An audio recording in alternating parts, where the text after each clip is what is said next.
Assalamualaikum warahmatullahi wabarakatuh. Misteri Desa Tunggal dari Kak Alin Ambarwati. Sebelum kita masuk ke selengkapnya, kita berdoa dulu ya. A'udzu bikalimatillahi tammati. Allahumma sholli ala sayyidina Muhammad sallallahu alaihi wasallam. Ini dia selengkapnya.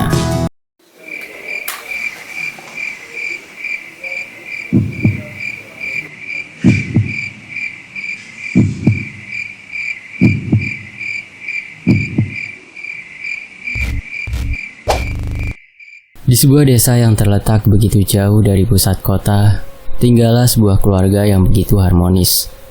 Kehidupan mereka sangatlah jauh dari kata kekurangan.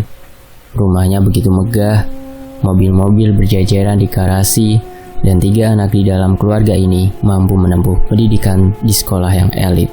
Aku merupakan anak terakhir di keluarga tersebut. Namaku Bagas. Saat ini usiaku tepat di angka 17 tahun. Aku memiliki 2 kakak yang begitu cantik. Mereka bernama Raya dan Airin. Sementara kedua orang tuaku yang begitu baik bernama Rekso dan Aminah. Kami hidup saling beriringan tanpa ada pertengkaran sekalipun. Sedari belia, aku terbiasa hidup berkecukupan. Apa yang aku inginkan selalu dikabulkan oleh kedua orang tuaku. Kedua orang tuaku merupakan pengusaha makanan yang cukup terkenal di kotaku, terutama di desaku. Tidak ada satupun orang yang tidak mengenal kedua orang tuaku. Semua orang mengatakan bahwa makanan yang disajikan di warung kedua orang tuaku sangatlah lezat, tidak bisa diragukan lagi.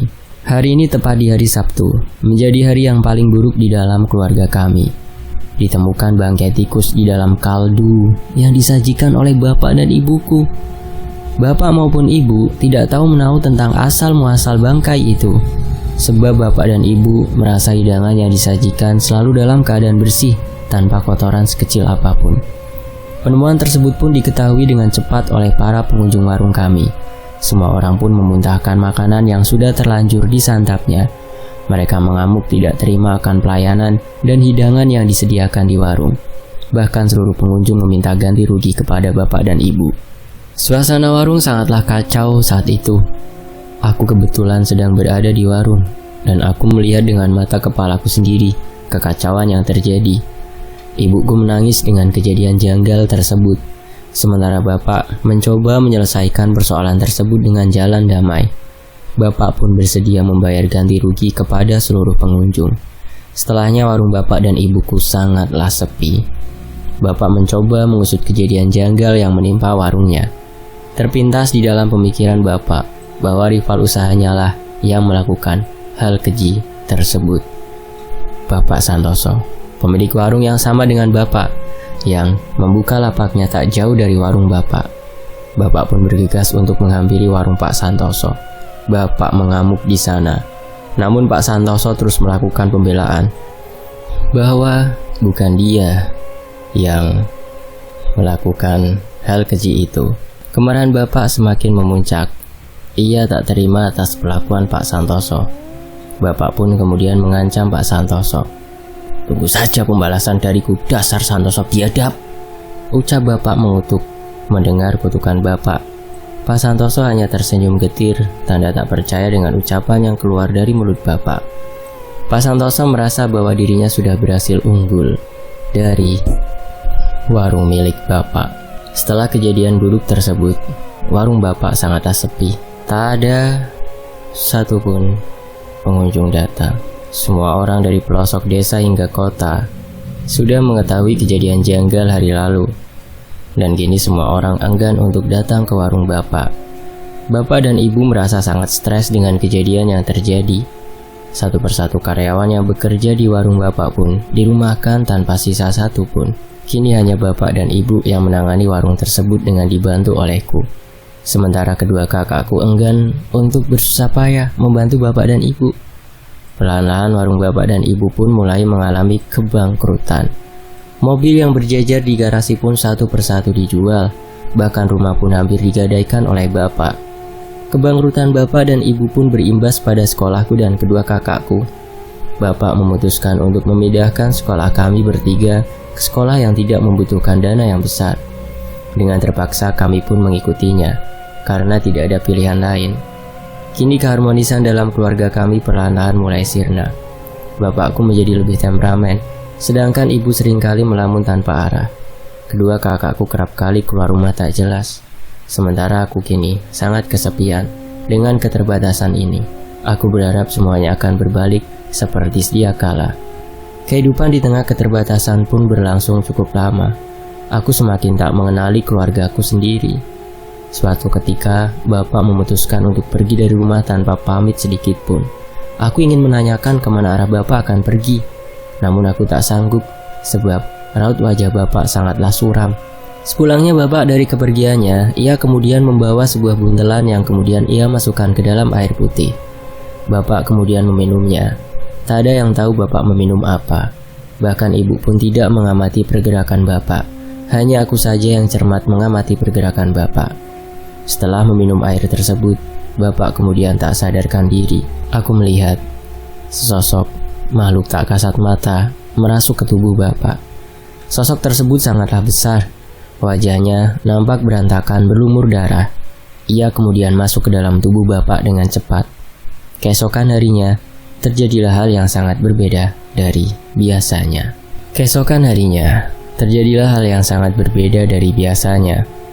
Raut wajah bapak kembali segar seperti sedia kala. Lebih tepatnya sesaat sebelum warung miliknya bangkrut. Ia kemudian berbisik lirih kepada kami semua. "Semua akan kembali, jangan khawatir," ucap bapak dengan begitu tegas. Aku tidak mengerti maksud dari perkataan bapak, tetapi aku memiliki firasat bahwa perkataan bapak tersebut merupakan sebuah petaka. Aku sangat ingat kemarin bapak dirasuki oleh sosok tinggi besar dengan wajah kacau dengan begitu cepat. Namun bapak tak sedikit pun bergeming ataupun meronta-ronta. Pagi ini bapak memutuskan untuk membuka kembali warung miliknya. Bapak mengubah semua tata letak warung dengan sangat teliti. Ia kemudian meletakkan satu gelas air putih lengkap dengan bunga kantil di dalamnya ke semua pojok ruangan. Bapak mengatakan bahwa tujuannya untuk mengharumkan ruangan. Namun aku merasa ada yang janggal dari perkataan bapak tersebut. Kedua kakakku beserta ibu merasa kesal terhadap bapak. Mereka tidak yakin jika warungnya akan kembali ramai. Terlebih jika ingat kekacauan beberapa waktu lalu yang mengakibatkan kehidupan mereka menjadi kacau. Namun bapak terus menegaskan bahwa kali ini akan berbeda dan semua orang akan datang tanpa terkecuali. Benar saja. Belum genap 1 jam membuka warung, satu persatu orang sudah berbondong-bondong untuk berdatangan. Aku sendiri begitu heran, sebab bapak tidak memasang iklan ataupun sejenisnya.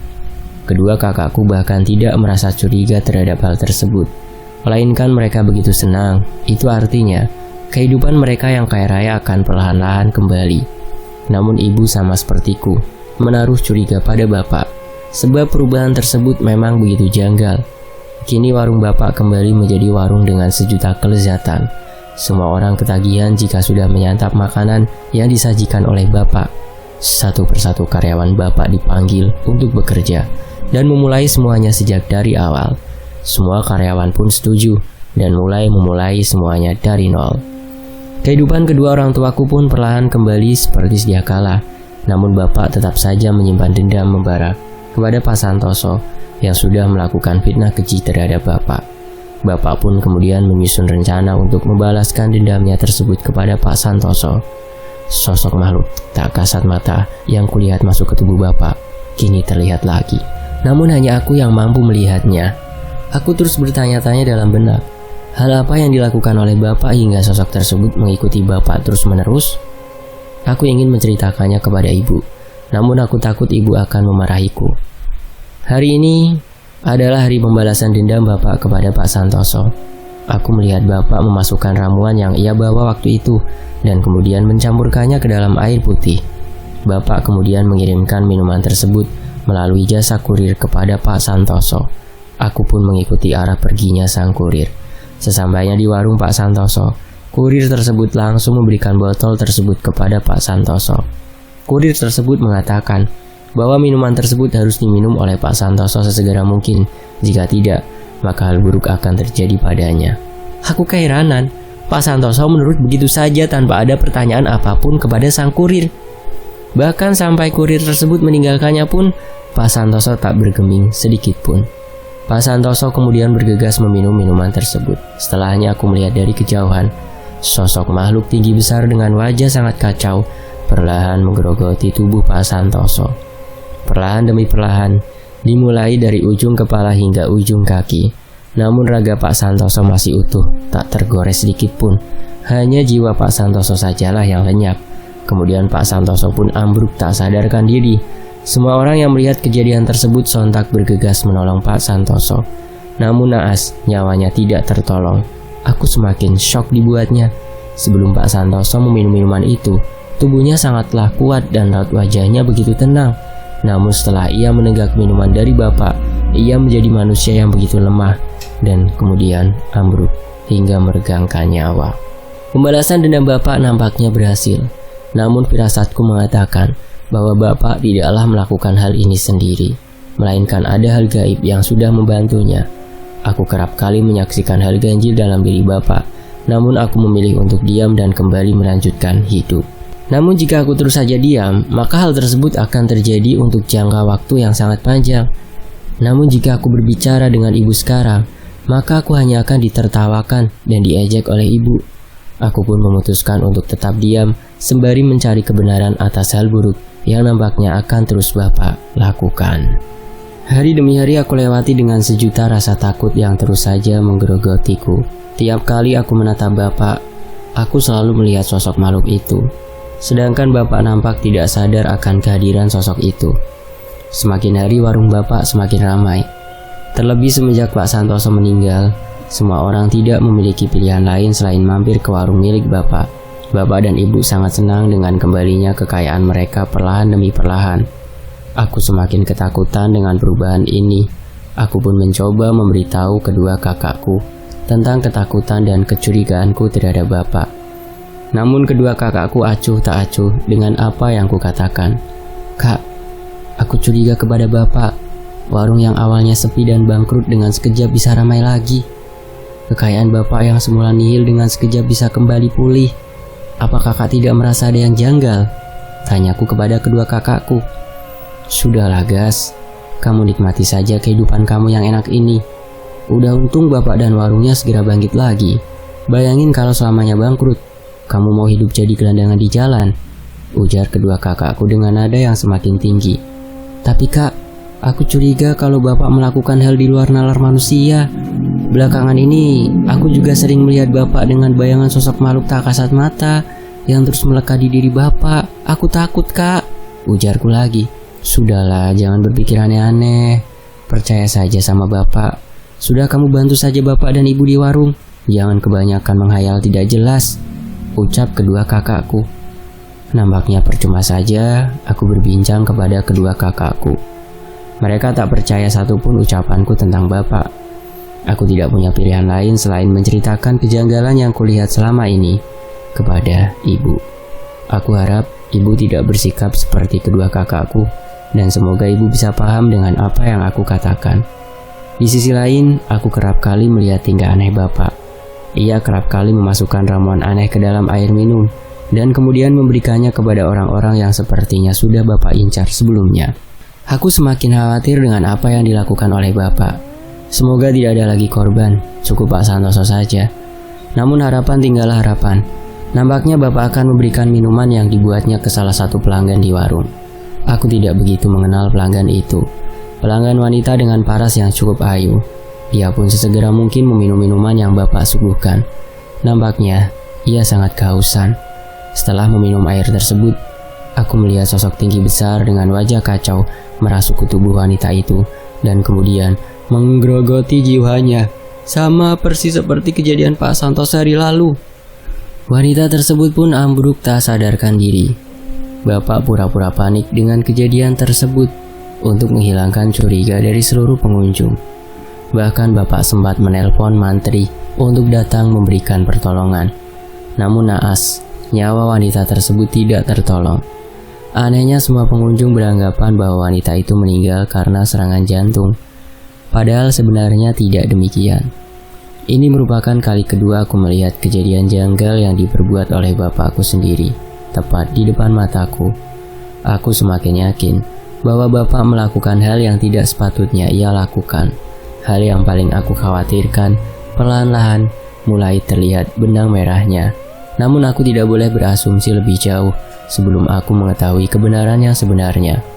Aku pun memberanikan diri untuk bertanya kepada ibu. Aku berharap ibu mengetahui hal ini. Aku pun berharap semuanya belum terlambat. Aku pun langsung memanggil ibu yang saat itu sedang membantu juru masak warung di dapur. "Ibu, Bagas ada yang ingin ditanyakan kepada ibu. Bolehkah?" tanyaku lirih. "Ada apa, nak?" ucap ibu. 2 hari ini, Bagas melihat kematian yang tidak wajar yang disebabkan oleh bapak, Bu. Ucapku dengan nada yang begitu ketakutan. "Kamu jangan mengada-ada, Gas. Bapakmu tidak mungkin membunuh. Lagian 2 hari ini bapak selalu bersama ibu," ucap ibu. "Bukan bapak, Bu, tetapi makhluk tinggi besar yang melekat di tubuh bapak," ucapku semakin ketakutan. "Makhluk apa yang kamu maksud, Gas?" tanya bapak. "Makhluk tak kasat mata, Bu. Bentuknya tinggi besar berwarna putih dan mukanya sangat kacau, Bu. Makhluk itu Bagas lihat pertama kali saat bapak kembali dari kepergiannya, Bu," ucapku mendengar ucapanku. Raut wajah ibu mendadak berubah. Ibu pun semakin penasaran dengan ucapanku. Ibu terus-menerus bertanya tentang hal-hal yang sejauh ini ku ketahui. Nampaknya ibu benar-benar tidak tahu tentang hal ini. Dan aku pun menceritakan semuanya kepada ibu.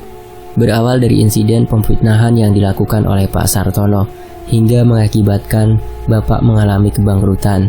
Hingga suatu ketika bapak pun pergi cukup lama dari rumah dan kepulangannya mampu mengubah kehidupan keluarga menjadi seperti sedia kala. Namun kejanggalan pun terlihat begitu nyata saat bapak mencampurkan ramuan ke dalam air putih dan kemudian diminumnya. Setelahnya aku melihat dengan begitu jelas sesosok makhluk bertubuh besar berwarna putih dengan wajah yang begitu kacau mendekap bapak begitu erat. Setelahnya warung bapak kembali buka dan kembali ramai. Beberapa hari setelahnya Pak Sartono tewas setelah meminum air yang diberikan oleh bapak melalui kurir. Setelahnya pengunjung wanita pun tewas saat ini setelah meminum air yang tak jauh berbeda dengan sebelumnya, Bu. "Bu, apakah bapak melakukan kerjasama dengan jin untuk mengembalikan kehidupannya?" tanyaku penasaran. "Apa yang kamu lihat ini benar, Nak? Kamu tidak salah kan?" tanya ibu dengan mata yang mulai berkaca-kaca. "Benar, Ibu. Bagas melihatnya dengan mata kepala Bagas sendiri dan dalam keadaan sadar." "Jika benar demikian, apakah kedua orang yang tewas kemarin menjadi tumbal dari bapak?" ucap ibu. "Bagas tidak tahu pasti, Bu. Semoga saja tidak ada tumbal ya," ucapku. "Ibu khawatir," ucap ibu. "Aku pun demikian, Bu," jawabku. "Apa perlu kita tanyakan secara langsung ke bapak?" usul ibu. "Sepertinya jangan, Bu. Lebih baik kita cari tahu kebenarannya terlebih dahulu. Setelahnya baru kita bicara baik-baik dengan bapak, agar bapak tidak sampai tersinggung," jawabku. Ibu pun menyetujuinya. Kini aku dan ibu pun mulai menyusun rencana untuk menyelidiki kejanggalan tersebut. Kami sangat berharap asumsiku dengan ibu keliru. Di rumah sikap bapak pun berubah. Ia yang biasanya ceria berubah menjadi sosok yang begitu pendiam. Jika ibu tidak menegurnya terlebih dahulu, maka bapak pun enggan untuk berbicara. Hanya aku dan ibu yang sadar akan perubahan bapak. Sementara kedua kakakku tetap saja sibuk dengan kehidupannya. Bapak menjadi pendiam di rumah. Namun saat di warung, ia akan kembali seperti bapak yang sebelumnya, bersikap ramah dan murah senyum kepada pelanggan. Namun keramahan bapak sekarang kumaknai berbeda. Keramahannya dilakukan untuk menutupi hal janggal yang akhir-akhir ini dilakukannya. Aku mencoba mengalihkan pikiranku tentang bapak ke hal lain. Aku pun mengajak kedua temanku di sekolah untuk singgah ke rumah. Sudah lama rumahku sepi semenjak bapak dan ibu sibuk mengurus warung. Kedua temanku Rido dan Dani pun setuju dengan ajakanku. Aku dan kedua temanku mengobrol di halaman belakang rumah. Kami bernyanyi-nyanyi tanpa beban dan saling berbincang tanpa henti. Terbesit pemikiran untuk mengajak kedua temanku pergi ke danau tak jauh dari rumah. Mereka pun dengan cepat menyetujuinya. Namun sebelum itu, aku pun mengambilkan air minum dari rumah untuk kedua temanku yang nampak kehausan setelah banyak berbincang. Mereka dengan segera menegupnya tanpa sisa. Setelah itu kami bertiga pun beranjak untuk pergi ke danau. Sesampainya di danau, bulu kuduku merinding seketika. Aku merasa sedang diawasi oleh seseorang. Namun kedua temanku tak merasakan apa-apa. Ridho, kawanku pun mengajak kami berdua berenang di danau. Dani pun langsung bergegas mengiyakan ajakan Ridho. Sementara aku hanya ingin duduk santai di tepi danau. Kini giliran mereka. Terdengar suara sangat lirih yang mengalun tepat di telingaku. Aku langsung terkaget dan merinding seketika. Sementara kedua temanku malah asyik bercanda di dalam danau. Aku berpikir tentang maksud dari ucapan itu. Aku pun mulai tidak nyaman berada di danau tersebut. Pulang yuk, ujarku mengajak kedua temanku. Nanti dululah, baru beberapa menit ini, ucap Ridho. Tapi perasaanku tidak enak. Perasaan kamu saja kali, kata Dani. Dani dan Ridho pun melakukan sebuah tantangan dari dalam danau. Siapa yang menyelam paling lama, dia pemenangnya. Dan yang benar boleh meminta apapun dari yang kalah. Aku pun ditunjuk mereka untuk menjadi juri. Awalnya aku ragu, namun mereka terus saja memaksa. Tantangan pun dimulai. Dani dan Ridho pun saling menenggelamkan dirinya sendiri ke dalam danau. Tak berselang lama, Dani pun tidak kuat dan mengaku bahwa dirinya kalah. Namun hal buruk terjadi. Ridho menyelam begitu lama dan tak kunjung muncul di permukaan. Aku dan Dani mulai khawatir sesuatu buruk terjadi pada diri Ridho. Kami pun memutuskan untuk menyisir segala penjuru danau. Sementara itu hari semakin gelap, namun keberadaan Ridho tak kunjung menemui kejelasan. Aku dan Dani pun memutuskan untuk mencari bantuan ke para warga di sekitar danau. Aku pun memberitahukan kabar buruk ini kepada orang tua Ridho. Aku dan Dani berasumsi bahwa Ridho tenggelam di danau, meskipun aku sendiri tidak melihat tanda-tanda Ridho tenggelam. Sebab ia tak bersuara sedikit pun, bahwa untuk sekedar meminta pertolongan pun tidak. Setelah memberikan kabar buruk ini kepada orang tua Ridho, mereka begitu syok dan tak percaya jika Ridho tenggelam. Kini seluruh warga berbondong-bondong untuk mencari Ridho. Semua orang menyisir seluruh penjuru danau, namun tak kunjung ditemukan. Hari pun sudah gelap, dan pencarian pun dihentikan untuk kemudian dilanjutkan keesokan harinya. Aku pun kembali ke rumahku dengan perasaan tak karuan. Aku merasa sangat bersalah sudah mengajak mereka pergi ke danau. Jika kejadiannya akan seperti ini, aku tidak akan mengajak mereka untuk pergi ke danau. Dani pun merasa sangat bersalah akan kejadian ini, sama sepertiku. Namun tak banyak yang bisa kuperbuat. Berita tentang hilangnya Ridho di danau pun terdengar ke telinga semua orang, terutama kedua orang tuaku. Sesampainya di rumah, ibu langsung menghampiriku dan mulai menginterogasi kejadian yang menimpa kami bertiga. Aku pun mulai menceritakan detail kejadian yang ku ketahui. Aku berharap ibu bisa menenangkanku dan memberikan solusi terbaik. Jadi begini ibu, awalnya aku mengajak Dani dan Ridho untuk main ke rumah kita. Setelah itu aku beri mereka minuman, meminumkan yang ada di rumah ini. Lalu aku mengajak mereka untuk pergi ke danau, sekedar menghilangkan penat. Sesampainya di sana mereka langsung berenang berdua, sementara aku tidak ikut berenang. Mereka pun melakukan challenge bertahan di dalam air. Siapa yang paling lama dialah pemenangnya. Namun setelah itu Ridho tak kunjung muncul di permukaan.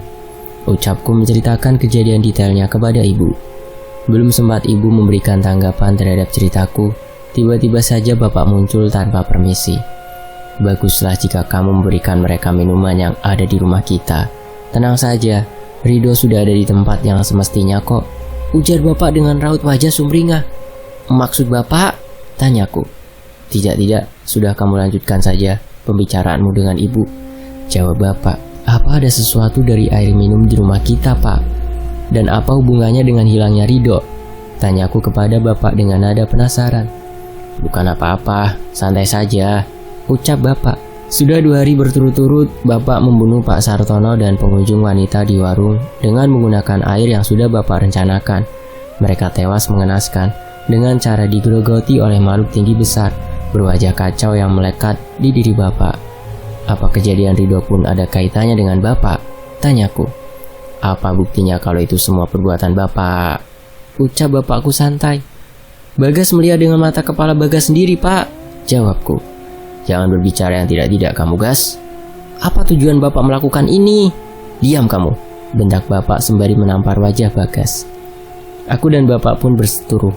Ibu yang melihat pun berusaha melerai perdebatan antara aku dengan bapak. Setelah berhasil dipisahkan oleh ibu, bapak pun bergegas pergi keluar rumah. Sosok yang melekat di tubuh bapak pun terus-menerus bersamanya. Ibu mencoba menasihatiku agar tidak gegabah. Jangan sampai tuduhan tanpa bukti jelas ini berimbas ke hubunganku dengan bapak. Terlebih lagi, bapak sudah berusaha sekeras mungkin untuk selalu memenuhi kebutuhanku dan keluarga.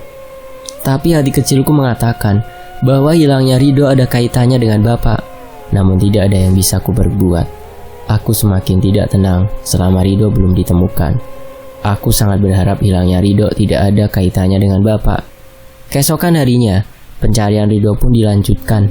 Namun kali ini keluarga Ridho meminta bantuan orang pintar untuk membantu pencarian. Aku pun turut membantu. Sampai detik ini, aku masih merasa sangat bersalah terhadap Ridho. Pencarian pun dimulai. Orang pintar tersebut kemudian mengambil ayam cemani yang sudah dibawa oleh keluarga Ridho. Ia kemudian memotong leher ayam tersebut. Darah yang keluar sangatlah banyak. Ia kemudian memasukkan ayam tersebut ke dalam air danau. Aku sendiri tidak tahu apa tujuan dilakukannya ritual itu. Selang beberapa jam, keajaiban pun terjadi. Jenazah Ridho pun seketika saja mengambang di atas danau. Padahal sebelumnya tim SAR dan para penduduk sudah menyisir semua bagian danau. Keluarga Ridho sangat syok melihat jenazah Ridho. Tangis pun pecah seketika. Seluruh orang kaget melihat jenazah Ridho penuh dengan luka. Tak lama setelah ditemukannya jenazah Ridho, tiba-tiba saja ada makhluk tak kasat mata merasuk ke tubuh Dani saat itu. "Mengapa kamu tidak menyelamatkanku?" ujar Dani. Semua orang yang dibuat kaget dengan pertanyaan yang tiba-tiba saja dilontarkan oleh Dani. Aku yang sadar bahwa sosok yang berbicara di dalam tubuh Dani bukanlah Dani yang sebenarnya, mencoba menggiring informasi. "Siapa kamu?" tanyaku. "Dan dari mana asalmu?" "Aku adalah jelmaan dari bapakmu. Semua tidak akan baik-baik saja," ucapnya. "Apa yang harus saya lakukan untuk menghentikannya?" tanyaku. Belum sempat mendapatkan jawaban yang ku mau, mendadak tubuh Dani terkulai lemah di jalan. Kini makhluk gaib yang merasuk ke dalam dirinya sudah pergi begitu saja. Tiba-tiba ada sosok wanita tua menghampiriku. Perlahan ia membisikkan satu hal tak terduga tepat di telingaku. "Bapakmu pemuja jin. Demi kekayaan dan keberhasilannya, ia bahkan tega menjadikan orang-orang di dekatnya sebagai tumbal," ucapnya. "Temanmu mati karena dijadikan tumbal oleh bapakmu," tambahnya lagi. Semua ketakutanku perlahan-lahan terbukti setelah sosok wanita tua itu berbisik kepadaku. Ia kemudian menghilang tanpa jejak. Setelah ku telusuri, semua minuman yang ada di rumah sudah bapak campurkan dengan ramuan yang biasa dipakainya untuk menghabisi para targetnya. Namun anehnya, jika orang rumah yang meminumnya tidak terjadi hal buruk atau lain sebagainya. "Jangan ikut campur," suara lirih yang tiba-tiba terdengar tepat di telingaku. Aku semakin gemetaran dibuatnya. Aku berusaha tetap berpikir jernih setelahnya. Jenazah Ridho pun dibawa oleh pihak keluarga ke rumahnya untuk kemudian dikebumikan. Saat jenazah dibawa, aku melihat sosok makhluk tak kasat mata sedang menggerogoti tubuh Ridho. Aku langsung membuang muka saat melihatnya. Aku tak tega. Sahabat baikku meregangkan nyawa karena ulah bapakku sendiri. Meskipun hal itu belum bisa kubuktikan, kejadian Ridho merupakan kejadian janggal ketiga yang kusaksikan tepat di depan mata kepalaku sendiri. Aku semakin yakin bapak ikut andil di semua peristiwa ini. Terlebih lagi aku mendapatkan beberapa bisikan aneh, seperti bisikan sosok wanita tua, bisikan saat Dani dirasuki makhluk tak kasat mata, dan masih banyak yang lainnya. Anehnya, tiap kali ada yang tewas, kekayaan bapak semakin hari semakin bertambah. Hal itu kuperhatikan betul. Hal tersebut sangat tidak masuk di akal. Aku harus memutar otak untuk bisa membuktikan dan menghentikannya. Aku pun meminta bantuan kepada ibu untuk menghentikan pergerakan bapak. Jika semua orang tewas setelah meminum air putih yang sudah diberi ramuan oleh bapak, maka aku harus bisa menyingkirkan semua air itu, baik yang ada di rumah maupun yang ada di warung bapak. Hal ini dilakukan untuk menghindari orang-orang menjadi tumbal bapak. Jika aku tidak bisa menyadarkan bapak secara langsung, maka harus ada cara lain untuk bisa menyadarkannya. Aku harap tidak ada lagi orang yang menjadi korban. Namun nampaknya tidak adanya korban sangat berimbas ke tubuh bapak. Saat ini, aku melihat bapak seakan kesakitan. Ia nampak tidak berdaya. Bahkan ia tak sanggup untuk membuka warungnya. Alhasil, beberapa hari ini warung terpaksa harus tutup. Ibu pun tidak mampu jika harus membuka warung seorang diri. Bapak mulai curiga akan perubahan yang terjadi, namun ia tidak tahu apa alasan pasti adanya perubahan tersebut. Sebab bapak merasa bahwa ia terus mencampurkan ramuannya ke dalam air yang diletakkannya di rumah dan di warung. Ia tak sadar bahwa semua air yang diletakkan bapak selalu diganti olehku dan ibu. Hari ini, aku melihat tubuh bapak terkujur lemas. Sesosok makhluk tinggi besar yang sering kulihat mulai menggerogoti tubuh bapak perlahan demi perlahan. Aku semakin merasa bersalah, namun tidak ada pilihan lain. Aku dan ibu pun memutuskan untuk tidak membantu bapak, bahkan tidak sanggup menegur bapak saat bapak mengalami kesakitan. Nampaknya bapak mulai memutar otak untuk tetap bisa bertahan hidup. Tanpa sepengetahuanku dan ibu, bapak mulai melakukan hal seperti biasanya, mencampurkan ramuan ke air. Namun saat ini bapak memasukkannya ke dalam botol untuk diberikannya kepada seseorang, sama persis seperti kejadian Pak Sartono. Tak kusangka bapak memberikan air tersebut kepada salah satu kakakku. Aku tidak tahu menahu akan hal itu, sehingga aku tak bisa mencegahnya. Setelah salah satu kakakku diberikan minuman tersebut oleh bapak, ia pun tewas ketika. Sama persis kejadiannya dengan 3 korban lain. Kini bapak sudah dibutakan oleh semuanya. Bahkan ia tak segan untuk menjadikan anak kandungnya sendiri sebagai tumbal. Ibu nampak syok saat melihat kakakku tewas, mengenaskan. Bapak pun seolah-olah ikut kehilangan untuk menutupi kenyataan bahwa dialah pelakunya.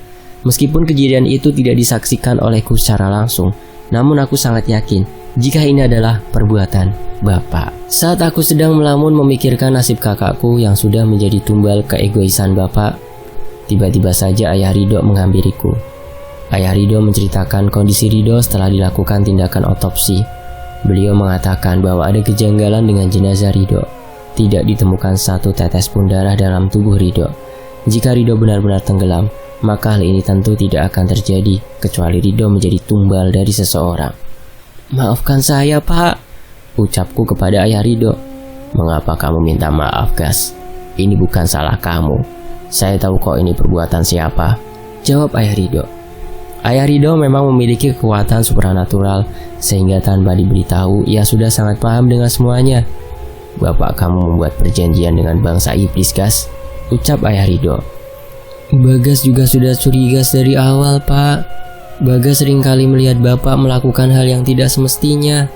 Tapi Bagas tidak tahu perjanjian apa yang bapak buat bangsa iblis dan bagaimana asal-muasalnya," ucapku. "Awalnya bapak kamu ingin membalas dendam karena dirinya mendapatkan fitnah dari Pak Sartono. Namun ia tidak hanya ingin membalas dendam, tetapi juga ingin mengembalikan kehidupannya seperti dulu. Bangsa jin pun memberikan syarat kepada bapak kamu, Bagas. Ia harus memberikan tumbal secara terus-menerus untuk bisa mempertahankan kekayaan tersebut. Jika lebih dari 1 minggu dia tidak kunjung memberikan tumbal, maka bukan hanya kekayaan yang hilang, namun dirinya akan menjadi tumbal untuk bangsa jin. Dan dengan bodohnya bapak kamu menyetujui perjanjian itu tanpa berpikir panjang, Gas," ucap ayah Ridho. "Apa tidak ada cara untuk menghentikan itu semua, Pak?" tanyaku. "Ada," ucap ayah Ridho. "Apa, Pak? Saya ingin menghentikan itu semua." "Kamu harus menggagalkan tindakan bapak kamu. Kamu harus terus-menerus mengganti air yang disediakan bapak kamu di rumah dan di warung selama 1 minggu. Setelah 1 minggu, kamu harus menyuruh bapak kamu membunuh 10 ayam cemani yang kemudian darahnya dilarungkan ke danau. Maka bapak kamu akan selamat dan perjanjian itu pun selesai. Namun kekayaan yang bapak kamu miliki pun perlahan-lahan akan sirna, Gas," ucap ayah Ridho. "Baik, Pak, saya akan coba lakukan saran dari bapak. Semoga bisa berhasil," ucapku. "Kamu harus jaga ibu dan kakakmu ya, Gas, sebab mereka bisa saja menjadi tumbal bapak berikutnya. Karena kini bapak kamu mulai hilang arah untuk mencari tumbal," kata ayah Ridho. Aku pun mengangguk, tanda mengerti dengan apa yang diucapkan ayah Ridho. Setelahnya, ayah Ridho pun pergi setelah selesai memberikan semua informasi kepadaku. Kini aku sudah paham apa yang harus aku lakukan. Aku harus meminta bantuan kepada ibu dan kakakku. Ibu pun setuju dengan rencanaku, namun kakakku tidak. Ia bahkan tidak percaya dengan apa yang aku katakan. Ia selalu berpihak pada bapak meskipun satu saudaranya sudah meregangkan nyawa karena ulah bapak. 1 minggu ke depan aku akan mengganti air mineral di rumah dan di warung. Aku harus melakukannya secara diam-diam agar bapak tidak curiga. Aku pun akan beraksi setelah bapak selesai menyiapkan air di rumah dan di warung. Saat bapak lengah, aku akan langsung menggantinya dengan bantuan ibu. 3 hari berjalan dengan begitu sempurna. Aku dan ibu terus mengganti air mineral di rumah dan di warung tanpa diketahui oleh bapak. Dan untungnya, bapak tidak begitu memperhatikan apakah ada yang tewas setelah meminum air miliknya atau tidak. Bapak hanya memastikan ia memberikan ramuan ke semua sumber air di rumah dan di warung. Setelahnya ia fokus ke warung dan harta yang diperolehnya. Setelah melewati 3 hari, bapak pun merasa ada kejanggalan sama persis seperti kejadian sebelum ia menumbalkan kakakku. Namun aku harus bermain cantik untuk kali ini. Jangan sampai bapak menjadikan saudaraku satu-satunya atau ibu sebagai tumbalnya. Setiap kali bapak mulai curiga, aku selalu mengalihkan fokusnya ke hal lain. Entah dengan berpura-pura banyak pelanggan yang datang atau dengan mengajaknya mengolah makanan di dapur. Sebisa mungkin aku mencoba mengalihkan perubahan yang terjadi di warung setelah tidak ada adanya korban yang berjatuhan. Beberapa hari ini aku berhasil meyakinkan bapak dengan semua ucapanku. Namun hal tak terduga pun datang. Kakakku memberitahukan apa yang aku lakukan dengan ibu kepada bapak. Bapak pun marah besar.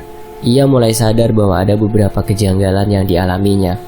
Entahlah kakakku kerasukan setan apa hingga ia menghancurkan rencanaku dengan ibu. Bapak pun memarahiku habis-habisan. Saat bapak memarahiku, aku melihat kakakku malah tersenyum puas dengan apa yang aku dapatkan. Namun aku melihat sesosok wanita dengan pakaian serba putih dan wajah yang sama kacaunya dengan makhluk sebelumnya berdiri tepat di samping kakak dan ikut tersenyum puas. Aku berpikir bahwa kakakku pasti dipengaruhi oleh makhluk itu hingga mengagalkan rencanaku bersama ibu. Bapak murka dengan apa yang aku lakukan dan ibu. Kini bapak lebih jeli dalam segala sesuatunya. Terlebih setelah kakak membongkar semuanya kepada bapak. Hari ini tepat hari ke-7. Itu artinya aku dan ibu harus memanipulasi rencana bapak hari ini. Aku juga mencoba lagi untuk berbicara baik-baik kepada bapak untuk mau mengakhiri semua ini agar tidak ada lagi korban. Bapak, Bagas mohon bapak hentikan semua ini. Bagas sudah tahu bagaimana cara mengakhiri perjanjian antara bapak dan bangsa iblis itu, Pak, ucapku. Anak kecil tahu apa kamu? Jawab bapak. Bagas tidak ingin ada korban lagi, terlebih lagi kalau harus mengorbankan anggota keluarga kita. Kemarin kakak sudah tewas. Lalu sekarang siapa lagi, Pak? Ucapku. Tidak ada yang perlu dihentikan. Bapak tidak merasa rugi dengan perjanjian ini. Bahkan perjanjian ini sangat menguntungkan. Bapak berhasil membalas dendam ke Pak Sartono. Bapak bisa mengembalikan warung bapak. Dan yang paling utama, bapak bisa kembali kaya. Tapi Pak, semua ini tidak benar. Menjalin kerjasama dengan bangsa iblis sama saja dengan menyekutukan Tuhan. Aku tidak ingin Tuhan murka kepada bapak, ucapku. Tuhan yang hilang saat bapak tidak mendapatkan keadilan? Tuhan yang hilang saat bapak dirundung kemiskinan? Tuhan yang mana, Bagas? Jawab bapak. Tidak ada Tuhan, hanya ada bangsa iblis yang selalu ada untuk membantu bapak, ucap bapak dengan raut wajah yang memerah. Istighfar, Pak, istighfar. Berhenti sebut-sebut nama Tuhan, ucap bapak marah. Bapak semakin tidak terkendali dan aku melihat bapak melotot.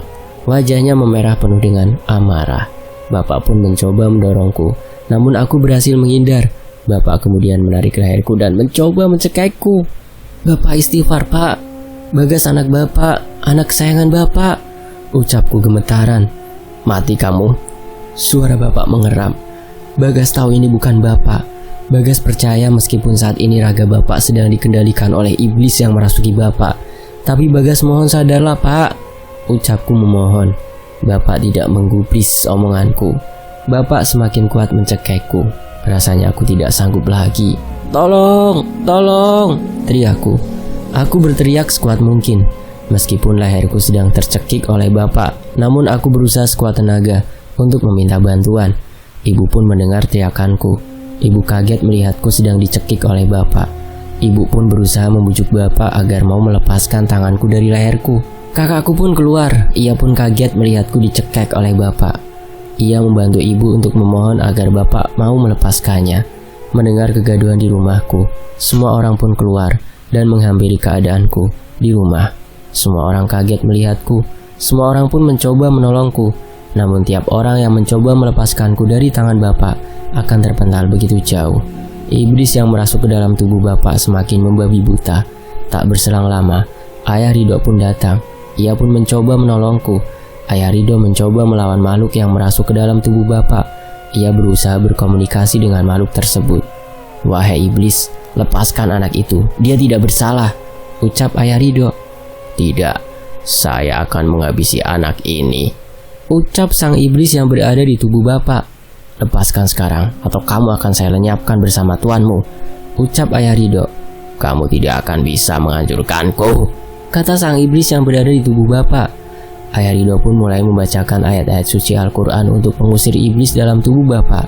Ayah Ridho memang memiliki kekuatan supranatural, namun ia selalu menggunakannya melalui jalan yang benar. Bapak nampak kesakitan. Ia pun tanpa sadar melepaskanku dari cengkramannya. Bapak mencoba mengamuk dengan menghancurkan semua benda yang ada di hadapannya dan menyerang semua orang yang datang. Namun Ayah Ridho berusaha mencegahnya dengan bacaan Al-Quran. Hari ini tepat hari ke-7. Tinggal 1 jam lagi hari akan berganti. Jika hari ini Bapak tidak menyerahkan tumbal ke sang iblis, maka Bapaklah yang akan menjadi tumbal untuk mereka. Terjadi perkelahian sengit antara Ayah Ridho dan iblis yang ada di dalam tubuh Bapak. Ayah Ridho terpental ketika Bapak mendorongnya dengan begitu kencang. Namun Ayah Ridho tidak menyerah dan semakin mengencangkan doa-doanya. Orang-orang yang melihat kejadian itu sangat ketakutan dan perlahan menjauh untuk menghindari pertikaian. Ayah Ridho terus berusaha mengalahkannya. Tak berselang lama, tepat 1 jam setelahnya, Ayah Ridho berhasil melumpuhkan sang iblis. Sang iblis pun keluar dari tubuh Bapak. Bapak pun muntah darah dan kemudian tidak sadarkan diri. Nampaknya hari terakhir penyerahan tumbal pun terlewat. Sesaat setelah Bapak muntah darah dan terkujur lemas akibat pertikaian, Bapak mengeram kesakitan dan kepanasan. Semua orang tidak ada yang bisa membantunya. Aku dan ibu berusaha mendekati Bapak dan mencoba menolongnya. Namun semua sudah terlambat. Aku melihat sosok tinggi besar dengan wajah rusak masuk ke tubuh Bapak melalui jantung Bapak. Tak berselang lama, aku melihatnya menggerogoti Bapak. Bapak nampak kesakitan. Perlahan-lahan tubuh Bapak semakin lemas, dan tidak sadarkan diri. Setelah aku mengeceknya, Bapak sudah meninggal seketika. Bapak menjadi tumbal terakhir atas perjanjiannya dengan iblis. Bapak tidak mau memberikan tumbal dalam kurun waktu 7 hari, sehingga kini dialah yang menjadi pelengkap tumbal dari bangsa iblis. Aku, ibu, kakak, dan semua orang merasa terpukul. Kini Bapak dan perjanjiannya dengan iblis telah usai bersama tewasnya jiwa Bapak. Dan kisah ini selesai. Demikianlah sebuah kisah dari Kak Alin Ambarwati. Terima kasih teman-teman sudah menyimaknya, dan sampai jumpa di kisah lainnya hanya di Fakta Sejarah. Saya pamit, wassalamualaikum warahmatullahi wabarakatuh. Alhamdulillahirabbil alamin.